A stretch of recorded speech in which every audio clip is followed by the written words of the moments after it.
In 1914, years of escalating competition between European alliances culminate in the outbreak of the First World War. The two sides engage in a savage war of attrition, defined by opposing trenches, barbed wire, poison gas, and mass casualties. The United States initially maintained its neutrality, but was eventually drawn into the conflict in 1917. Despite having less than 130,000 soldiers at the beginning, the Army eventually grew to over 4 million, with nearly 2 million soldiers serving in Europe. In 6 months of fighting, nearly 50,000 Americans lost their lives, with another 190,000 wounded. The guns fell silent with the armistice of November 11, 1918.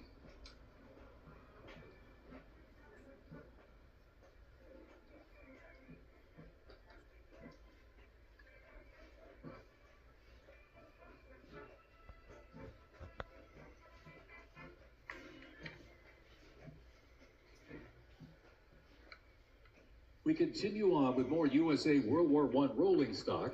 This 1918 Dodge touring car was part of the legendary 1919 Transcontinental Convoy. 3,251 miles and 62 grueling days across the Lincoln Highway. Now remember, no pavement, no GPS, and no power steering. Just grit, determination, and the drive to push Army mobility. I told you. Bored as can be. Here, play this clip.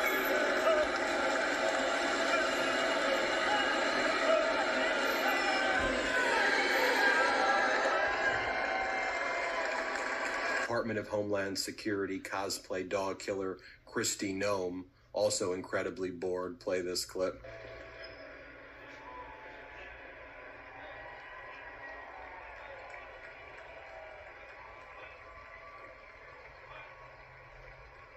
I guess earlier in this dictator parade on Trump's 79th birthday also, Donald Trump tried, he thought this was going to be his big Kim Jong-un, Vladimir Putin moment. And so you'll see he goes up and he salutes the soldiers. Now, the irony is that the soldiers that he was saluting there were the soldiers dressed up in the Vietnam War uniforms. The irony there, considering Donald Trump dodged the Vietnam draft 5 times by lying and saying that he has bone spurs. Here, watch Donald Trump salute the soldiers dressed up in the Vietnam uniforms. Here, play this clip. Ready to serve, it remains an enduring symbol of the 1st Cavalry Division's legacy and commitment to duty. The band performs Hit the Leather and Ride, a march composed by Captain Robert Meredith Wilson. This piece reflects the cavalry's transition from... Now, California Governor Gavin Newsom just totally mocking Donald Trump here. Governor Newsom's office wrote, "This is the largest presidential birthday party ever." And by the way, you can see over here, they didn't put up any risers, so everyone who, even the people who did come, couldn't even see anything either. I'll give you this other angle right here so you can, again, take a look at the stands. You could just see that they're empty. Here, play this clip. Serving division in the U.S. Army, the unit has participated in every major operation since World War I, living up to its motto, no mission. Now, one of the strange things as well, that was very jarring as I was watching the country. I think it's probably closer to 10 to 12 million, but it will all be counted much bigger than even the hands-off protests that were back in April. Take a look at the MSNBC reporter showing downtown LA. Let's play this clip. Down below, Jamie Ridderbaum is going to show you what 20,000 people in the streets of downtown Los Angeles looks like. I'm on the 26th floor of Los Angeles City Hall on the Tom Bradley observation deck. Mayor Karen Bass says tens of thousands of people have mobilized peacefully to the streets of Los Angeles in opposition to that military protest in Washington, D.C. that you just mentioned, but also to the ongoing ICE raids that have been taking place here in the Los Angeles area over the course of the last week. This city is a city of immigrants. This city is a city with immigrants in the streets today. Now, Donald Trump has to lie because millions took to the streets to say no kings, and Trump couldn't draw flies to his B-Day. Here's what Stephen Chung says. The so-called No Kings protests have been a complete and utter failure with minuscule attendance. It's sad Democrats and liberals would rather support criminals and illegals instead of celebrating the 250th anniversary of our great U.S. Army and Flag Day. But many more Americans are commemorating our brave military men and women who have given the ultimate sacrifice and those who continue to serve. And let me be very clear. Democrats, pro-democracy, we stand strongly behind our brave men and women of the armed services. We stand strongly behind our veterans. It's Donald Trump who calls them suckers and losers. It's Donald Trump when one of our soldiers or multiple soldiers get killed overseas or here in his while Donald Trump's in office. He doesn't even acknowledge it. Remember the 4 American soldiers who died in Lithuania? No statement from Donald Trump about it. The 2 American soldiers who died recently when Donald Trump sent troops to the border. Donald Trump doesn't mention it all.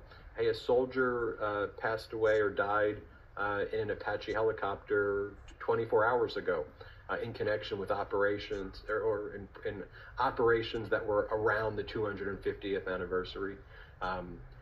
It was claimed that it had nothing to do with this, but yeah, I'm not necessarily sure about that. But nonetheless, Donald Trump said nothing about that. So spare me, Stephen Chung. We know that Donald Trump hates our troops.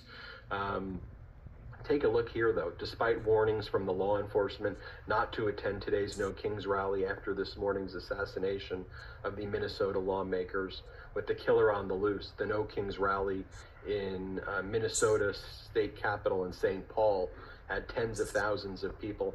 I'm going to do a whole other video on the assassination attempt as well. We're now learning that the assassin is actually a Trump supporter, seemed like a right-wing extremist. I'll do a whole other report on that, but we're getting more data about that individual. In Boise, Idaho, tens of thousands of people showed up. San Francisco, tens of thousands of people showed up. Take a look at the people who made the human banner at San Francisco's Ocean Beach. Here's contrast that to over here again, what it looked like in Washington, D.C. Basically no one there. Huge crowds in Chicago, huge crowds in San Diego. Here's me and my wife at the Pasadena protest, where there was, my estimate, probably 5,000 to 10,000 people in Pasadena. And it was nice to meet all of the people there. And you see our baby girl with her sign right there. I love naps, but I stay woke. There you have it, folks. Let me know what you think. Hit subscribe. Shut off. Next up, the leader commander division. Look at these guys. By Major Generals Jiang Guoting and Chen Duosong. This is what Donnie wanted, and he didn't get it. And the people, nobody showed up. It's disrespectful to our military, and they're being used as pawns in this warped guy's fucking mind. You know, and he was disappointed. His hate and disrespect to our military continues.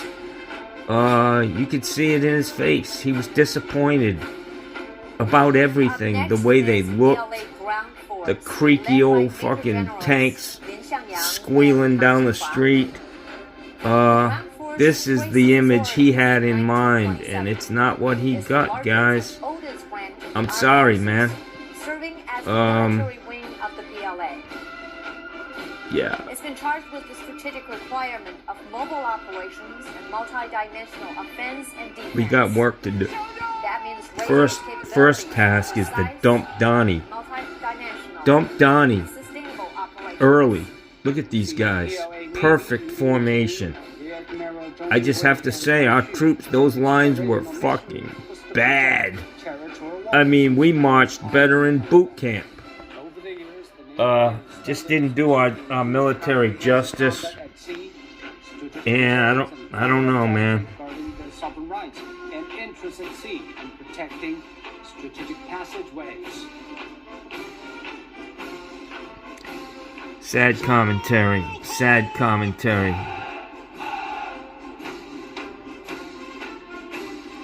Coming up is the Air Force led by Major Generals Wow. Cao and